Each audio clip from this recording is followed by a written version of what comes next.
Hi అండి. నమస్తే. ఇదొచ్చేసి మా కూలర్ అండి. ఇది దాదాపు 7, 8 నెలలైతే అవుతుందనమాట. యూజ్ చేయక పక్కకైతే అలా పెట్టేసాము టెర్రస్ మీద. ఇది మోటార్ అయితే రిపేర్ ఉందండి. మోటార్ రిపేర్ చేస్తే యూజ్ అవుతుంది కానీ, ఇంకా ఏం యూజ్ చేస్తాంలే పక్కన పడేసి చాలా రోజులైంది కదా అని చెప్పేసి స్క్రాప్‌కైతే వేద్దాం అనుకున్నామండి. స్క్రాప్‌కేస్తే మహా అయితే ఎంత ఇస్తారు? ఒక 100, 150 ఇస్తారు కదా! నాకైతే ఒక ఐడియా వచ్చిందండి. ఈ కూలర్‌లో ఈ ఫ్యాన్‌ని అలాగే మోటార్‌నైతే తీసేసాము. ఆల్రెడీ కూలర్‌లో కొన్ని వాటర్ పోసి మొక్కలు నాడదామని జెప్పేసి నాటడం లేట్ అయ్యే వరకు 2 రోజులు అలా పెట్టామండి. అవి కూడా ఇప్పుడు నాటేస్తాను వేరే తోటలలో. ఈ విధంగా అయితే కూలర్‌లో నుంచి ఫ్యాను అలాగే మోటార్‌నయితే తీసేసామండి. తీసేసిన తర్వాత మనకి ఫ్రంట్ భాగం చూడండి అడుక్కి వచ్చే విధంగా ఇలాగైతే ప్లేస్ చేసామనమాట. అంటే ఫ్రంట్ భాగం వచ్చేసి ఇలా అడుక్కుంటుంది. ఇక్కడ చూస్తున్నారు కదా! ఈ విధంగా అయితే చూడండి ఎంత పెద్ద ప్లేసే ఉంది కదా! మనం చిన్న కుండీలో మొక్కలు నాటాలన్నా కూడా కుండీ ప్లేస్ తక్కువుంటుంది. ఈ కూలర్‌ని వృధాగా మనం స్క్రాప్‌కి పడేసే కన్నా కూడా చక్కగా మనం దీంట్లో మొక్కలైతే నాటుకోవచ్చండి. ప్రస్తుతానికైతే మనం కంపోస్ట్‌తో నింపుదాము. ఈ విధంగా అయితేసి ఇది వచ్చేసి చెక్కండి. కంప్యూటర్ టేబుల్ అనమాట. ఇది చెక్క మనకి ఈజీగా డీకంపోస్ట్ అయితే అవుతుంది. ఇది టేకుతో చేసిందనుకుంటున్నాను. టేకుతోనే చేసింది. ఇలాగ చూడండి ఇలాగ తీసామంటే చక్కగా పొడి పొడిగా అయిపోతుందండి. మనకు త్వరగానే ఇది డీకంపోజ్ అయితే అయిపోతుందనమాట. అడుగునంతా కూడా రంధ్రాలు రంధ్రాలుగా ఉంటుంది కదా కూలర్‌లో. అది మనకి వాటర్ అనేవి ఓవర్‌ఫ్లోట్ అవ్వకుండా ఉండే విధంగా ఈ చెక్కనైతే ప్లేస్ చేసామండి. కూలర్‌లో అడుగునైతే ఈ విధంగా చెక్కనైతే వేసేసాము. చెక్క వేసేసిన తర్వాత అలాగే సైడ్‌కి కూడా మనకి రంధ్రాలు ఎక్కువుంటాయి కదా! మట్టి అంతా నింపుకున్న తర్వాత మనం గింజలేవైనా నాటినప్పుడు వాటర్ చల్లితే అవి ఓవర్‌ఫ్లోట్ అవ్వకుండా ఉండడం కోసం ఇలాగ సైడ్‌కి కూడా అయితే కొన్ని చెక్కలనైతే పెట్టామండి. ఆల్రెడీ ఆ చెక్క చూడండి తడిసి బాగా ఉబ్బిపోతుందండి. త్వరగానే మనకి డీకంపోజ్ అయితే అవుతుందండి. ఈ విధంగా అడుగున అలాగే సైడ్‌కైతే చెక్కలు ఇలా నిలబెట్టేసామనమాట. మొత్తానికైతే కూలర్‌ని చూడండి మనకి మొక్కలకి పనికొచ్చే ఒక పాట్‌లాగా అయితే రెడీ చేస్తున్నామనమాట. అలాగే చూడండి ఈ చెక్కకి కొన్ని స్టీల్‌వి ఉన్నాయి మనకి డస్క్ మనం ఓపెన్ అవ్వడానికి, క్లోజ్ చేయడానికి ఉంటుంది కదా! అవి డీకంపోజ్ అయితే అవ్వవు కదా! అందుకని చెప్పేసి వాటిని కూడా ఇలాగా స్క్రూ డ్రైవర్ తోటి విప్పైతే తీసేసామండి. ఎందుకంటే మనం మళ్ళీ మొక్కలేవైనా నాటేటప్పుడు, తర్వాత మట్టిని కలబెట్టేటప్పుడు అవిన్నా మనకి ప్రమాదమే చెయ్యికి గుచ్చుకుంటాయి కదా! అని చెప్పేసి వాటినైతే తీసేసాము. అవి మరి ఐరనో, స్టీలో తెలీదు కానీ వాటినైతే ఇలాగా స్క్రూలు లూజ్ చేసేసి తీసేసామండి. తీసేసి పక్కన పెట్టేసిన తర్వాత మొత్తానికైతే ఇలాగా ప్లేస్‌మెంట్ అయితే రెడీ అయిందండి. మొక్కలు చక్కగా నాటుకోవడం కోసము. ఇప్పుడు ఇందులోనికి నేనొచ్చేసి కొన్ని చెట్లు ఆకులైతే తెంపానండి వేపాకులు.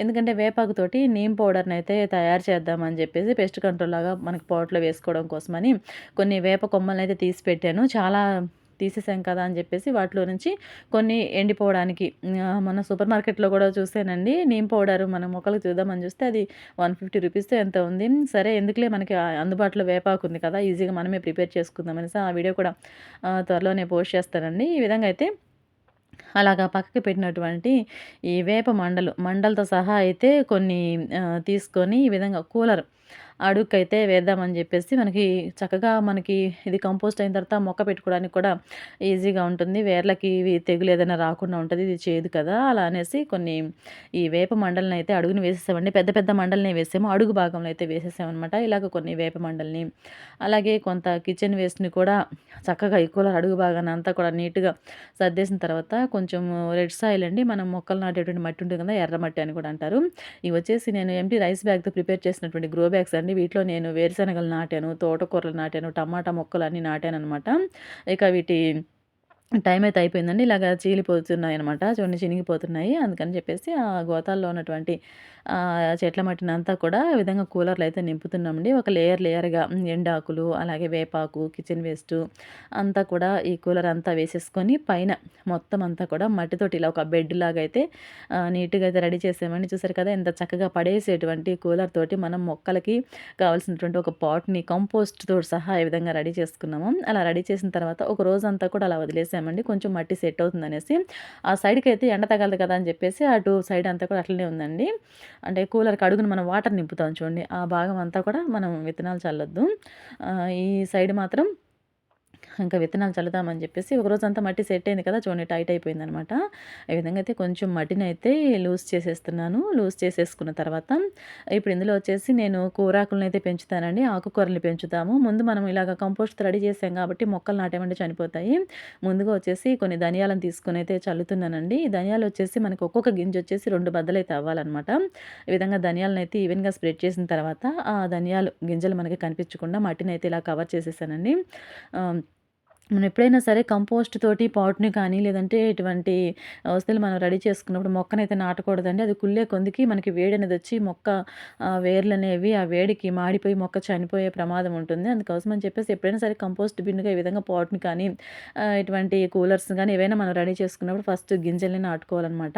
ఇలా ఆకుకూర గింజల్ని నాటుకున్నామంటే అవి మొలిచి మనకి హార్వెస్టింగ్ అయిపోయేలాగా మనకి కంపోస్ట్ అనేది రెడీ అవుతుంది. ఆ మట్టిని మనం మళ్ళా వేరే పాట్స్‌లోకేసుకోవచ్చు. నెక్స్ట్ వచ్చేసి ఒక గుప్పెడు మెంతులు కూడా చల్లుతున్నా అండి. చక్కగా మెంతికూర అయితే ఈ మెంతులు మాత్రం చక్కగా పెరుగుతాయండి. సులభంగా పెరిగేటువంటి ఆకుకూరనమాట మెంతులు. ఒక ఒక గుప్పెడు మెంతులనైతే తీసేసుకొని చల్లిన తర్వాత, ఆ మెంతులు కనిపించకుండా ఇలాగ మట్టినైతే పైన కవర్ చేసామండి. చక్కగా అసలు మనం బాటిల్స్‌లో కూడా మనము కూల్ డ్రింక్ బాటిల్స్ ఉంటాయి కదా! 2 లీటర్, 1 లీటర్ వాటిలో కూడా మెంతికూరని చక్కగా అయితే పెంచుకోవచ్చండి. బాల్కనీలో కూడా ఈ మెంతికూరనైతే పెంచుకోవచ్చు. ఓకే అండి. ఈ విధంగా అయితే మెంతుల్ని కూడా చక్కగా చల్లేసాము. చల్లేసిన తర్వాత మట్టి కవర్ చేసేసి నెక్స్ట్ వచ్చేసి ఈ సైడ్ భాగంలో తోటకూర విత్తనాలనైతే చల్లుకుందామండి. ఇవి మేము చల్లుతున్నప్పుడు మా పాప చూసి అంటుంది నాతోటి, "మమ్మీ నువ్వు కూలర్‌ని కూడా వదిలిపెట్టలేదా ఆఖరికి మొక్కలు నాటడానికి" అని చెప్పేసి నవ్వుతుందనమాట మా పాప. అంతే కదండీ వేస్ట్‌గా పాడేస్తే ఏమొస్తది మనకి చక్కగా చూడండి ఎన్ని కూరాకుల్ని పెంచుకోవచ్చో మనం. ఓకే అండి. ఇంక ఈ సైడ్‌కొచ్చేసి కొన్ని తోటకూర విత్తనాలనైతే ఇవి చాలా చిన్నగా ఉంటాయండి తోటకూర విత్తనాలు. ఇసుకలో కలిపి చల్లుకుంటే ఈవెన్‌గా మనకి స్ప్రెడ్ అయ్యాయి. సడన్ అందుబాటులో ఇసుక లేకపోవడం వల్ల కింద బ్యాక్ సైడ్ గార్డెన్‌లో అయితే ఉంది. అందుకని చెప్పేసి చిన్నగా తోటకూర విత్తనాలనైతే ఈవెన్‌గా అయితే స్ప్రెడ్ చేసామండి. చిన్నగున్నాయి కదా! ఇలాగా స్ప్రెడ్ చేసిన తర్వాత పైన ఈవెన్‌గా మట్టితోటైతే కవర్ చేసేసిన తర్వాత ఇప్పుడు వాటర్ వచ్చేసి మనం కల్లాపు చల్లుకున్నట్టు చిలకరించుకొని ఇవ్వాలండి. లేదంటే వాటర్ బాటిల్‌లో నీళ్ళు నింపి ఖాళీ బాటిల్స్ ఉంటాయి కదా! వాటిలో నీళ్ళు నింపి మూతకి హోల్స్ పెట్టుకొనైనా సరే మనం వాటర్‌నైతే ఇవ్వచ్చు. ఓకే అండి. ఈ విధంగా అయితే ప్రస్తుతానికి కొన్ని మగ్గుతోటైతే వాటర్‌ని తీసుకొని ఇలాగైతే చల్లేసాను. నెక్స్ట్ ఇప్పుడు ఇవి చూడండి నేను చూపిచ్చేదొచ్చేసి రెండో రోజుకే మనకి మెంతికూరలైతే స్టార్ట్ అయ్యాయండి. మెంతులు చూడండి ఎలా మొలకెత్తాయో. మనకి రెండో రోజు నుంచి స్టార్ట్ అయ్యి మూడో రోజు కల్లా ఇలాగ చక్కగా మొలకలైతే వచ్చేసాయండి. ఫస్ట్ నాటిన మూడిట్లో మెంతులైతే వచ్చేసాయి. తర్వాత చూడండి తోటకూర కూడా చిన్నగా అయితే ఇలాగ వస్తూ ఉందనమాట. ఐదో రోజుకి ఏది చూపిస్తున్నాను చూడండి. 2 రోజులు అయిపోయిన తర్వాత మొలకెత్తడం స్టార్ట్ అయ్యి ఐదో రోజు కల్లా చూడండి మెంతులు ఎంత బాగా వచ్చేసాయో.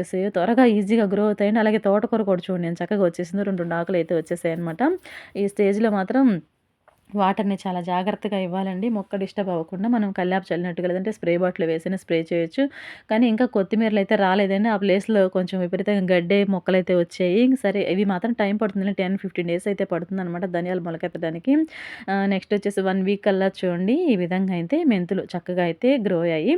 ఇవంతా బాగా పెరిగిన తర్వాత మళ్ళీ మీకు హార్వెస్ట్ తీసేది పెడతానండి. ఇంకా వీడియో ఎక్కువ లెంత్ అవుతుందని చెప్పేసి ఇప్పటికైతే ఈ విధంగా చూపిచ్చాము. 1 వీక్ కల్లా ఈ విధంగా చక్కగా మెంతికూర అలాగే తోటకూరలైతే జర్మినేషన్ అయ్యాయి. ఓకే అండి. ఇదనమాట వీడియో వేస్ట్‌గా స్క్రాప్ దుకాణంకి పడేసే కూలర్‌లో మనం చక్కగా కూరాకులనైతే పెంచుకోవచ్చు. ఓకే అండి. ఈ విధంగా కూలర్‌లో కూరాకులు పెంచే వీడియో కనుక మీకు నచ్చింది అనుకుంటే తప్పకుండా వీడియోకి ఒక లైక్ చేసి మీకు కనుక గార్డెనింగ్ ఇష్టమైనట్లయితే మన ఛానల్‌ని సబ్స్క్రైబ్ చేసుకొని మరిన్ని వీడియోస్ కోసం పక్కన బెల్ సింబల్ క్లిక్ చేసి ఫాలో అవుతుండండి. Thanks for watching.